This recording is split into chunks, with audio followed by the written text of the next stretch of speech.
ദൈവദശകം ശ്ലോകം 2.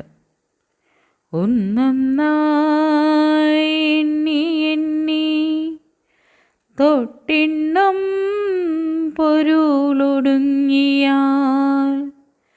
നിന്നിടും ദൃക്ക് പോലുള്ളം നിന്നില സ്പന്ദമാകണം.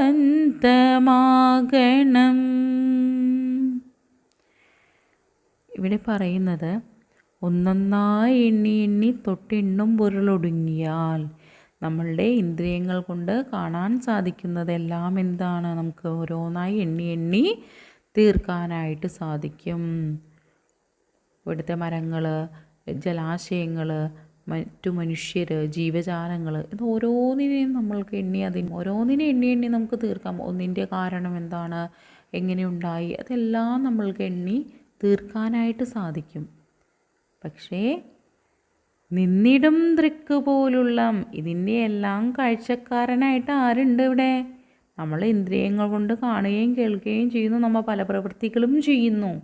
ഇതിൻ്റെ എല്ലാം കാഴ്ചക്കാരനായിട്ട് ആരാണ്? ഈശ്വരനുണ്ട് ഇവിടെ.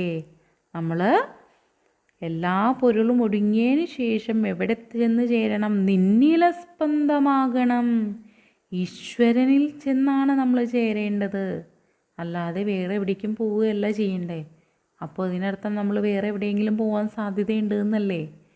അത് ഈശോവാസ്യ ഉപനിഷത്തിൽ ഇങ്ങനെ പറയുന്നുണ്ട്: ആസുരം ലോകമതുന്നുണ്ട് കൂരിരുട്ടാലതാവൃതം മോഹമാർന്നാത്മഹന്താക്കൾ പോകുന്നു മൃതരായതിൽ.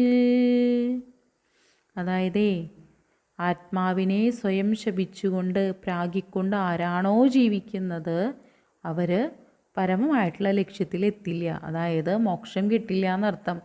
കാരണം എന്താ? നമ്മൾ സ്വയം ശപിച്ച് ഇവിടെ ജീവിച്ചുകൊണ്ടിരിക്കുമ്പോൾ നമ്മളിലെ നെഗറ്റീവ് എനർജി എന്ത് ചെയ്യും? നമുക്ക് ചുറ്റുമുള്ള ആളുകളിലേക്ക് എത്തും. അപ്പോൾ ഞാൻ എന്താണോ കൊടുക്കുന്നത് അതാണ് മറ്റുള്ളവരിലേക്ക് എത്തുന്നത്. അതുകൊണ്ട് എന്ത് ചെയ്യുക? സ്വയം ശപിക്കാതെ, സ്വയം പ്രാകാതെ നമ്മൾ ജീവിക്കുക. എന്നാൽ മാത്രമാണ് എന്ത് ചെയ്യാൻ പറ്റുള്ളൂ? ഈശ്വരനിൽ ചെന്ന് ചേരാൻ പറ്റുള്ളൂ. നിന്നില സ്പന്ദമാകണം. അങ്ങനെ ആകണമെങ്കിൽ നമ്മൾ സ്വയം പ്രാകാതെ, ആത്മാവിനെ ഹനിക്കാതെ ജീവിക്കുക. അപ്പോൾ എൻ്റെ ദേഹം വിട്ട് ദേഹി പോയാൽ എനിക്കിവിടെ നടക്കുന്നതൊന്നും കാണാനോ കേൾക്കാനോ പറ്റില്ല. അപ്പോൾ ആരാണ് ഇവിടെ കാഴ്ചക്കാരൻ? ഈശ്വരൻ തന്നെയാണ് കാഴ്ചക്കാരൻ. ഇവിടെ എന്നും നിലനിൽക്കുന്നതും ഈശ്വരൻ മാത്രമേ ഉള്ളൂ. ഈ ലോകത്തിലെ സർവചരാചരങ്ങളെയും ശിവമാക്കി നിർത്തിയിരിക്കുന്നത് ഈശ്വരനാണ്. ജ്ഞാനേന്ദ്രിയങ്ങൾ നമുക്ക് നൽകുന്ന അറിവുകളെല്ലാം സത്യമാകണം എന്നില്ല. നമ്മൾ ഇന്ന് കാണുന്നത് എന്നും നിലനിൽക്കുന്നതുമല്ല. ഒരു സമയം കഴിയുമ്പോൾ ഇതെല്ലാം നശിച്ചു പോകും. ഞാനും നിങ്ങളും എല്ലാം നശിച്ചു പോകും.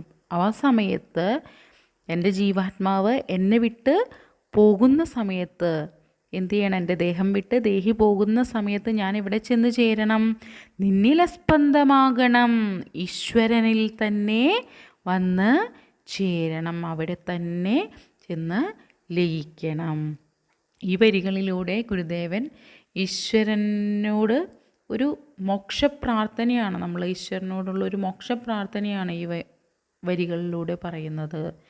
ദേഹം വിട്ട് ദേഹി പോകുമ്പോൾ ഈശ്വരനിൽ തന്നെ ചെന്ന് ലയിക്കണമേ എന്നുള്ള പരമമായിട്ടുള്ള ഒരു മോക്ഷപ്രാർത്ഥനയാണ് ഈ വരികൾ പറയുന്നത്. അപ്പോൾ എല്ലാവരും സ്വയം ശപിക്കാതെ, സ്വയം പ്രാകാതെ എന്തു ചെയ്യുക? നമ്മൾ ജീവിക്കുക. നിങ്ങൾക്ക് അങ്ങനെയുള്ളൊരു നെഗറ്റീവ് തോട്ട് സ്വയം ശപിക്കേണ്ടതായിട്ട് വരുമ്പോൾ നിങ്ങൾ എന്ത് ചെയ്യുക? ഈശ്വരനെ വിചാരിക്കുക. ഈശ്വരൻ്റെ ശ്ലോകങ്ങൾ അല്ലെങ്കിൽ ദൈവദശകം തന്നെ നമ്മുടെ മനസ്സിൽ പല ആവൃത്തി ഉരുവിട്ടുകൊണ്ടിരിക്കുക. നിങ്ങൾ നോക്കിക്കോളൂ, നിങ്ങൾ നല്ല മാറ്റം വരും.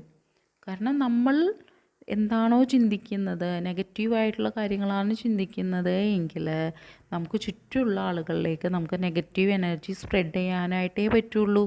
അപ്പോൾ എപ്പോഴും നമ്മൾ എന്ത് ചെയ്യുക? സ്വയം നല്ലത് ചിന്തിച്ചുകൊണ്ട് ജീവിക്കുക. നമ്മളുടെ ലക്ഷ്യം എന്താവണം? ഈശ്വരനിൽ തന്നെ ചെന്ന് ചേരണം എന്നുള്ളതാണ്. അപ്പോൾ ഞാനും നിങ്ങളും എല്ലാം ശിവമായി നിൽക്കുന്നത് എന്തുകൊണ്ടാണ്? ഈശ്വരൻ്റെ കാരുണ്യം കൊണ്ടാണ്. അപ്പോൾ നമ്മുടെ എല്ലാം ദേഹം വിട്ട് ദേഹി പോകുമ്പോൾ അതും എവിടെ തന്നെ ചെന്നെത്തണം? ഈശ്വരനിൽ തന്നെ ചെന്ന് എത്തണം. ഇതാണ് ഗുരുദേവൻ്റെ ദൈവദശകത്തിലെ 2ാമത്തെ ശ്ലോകം പറയുന്നത്.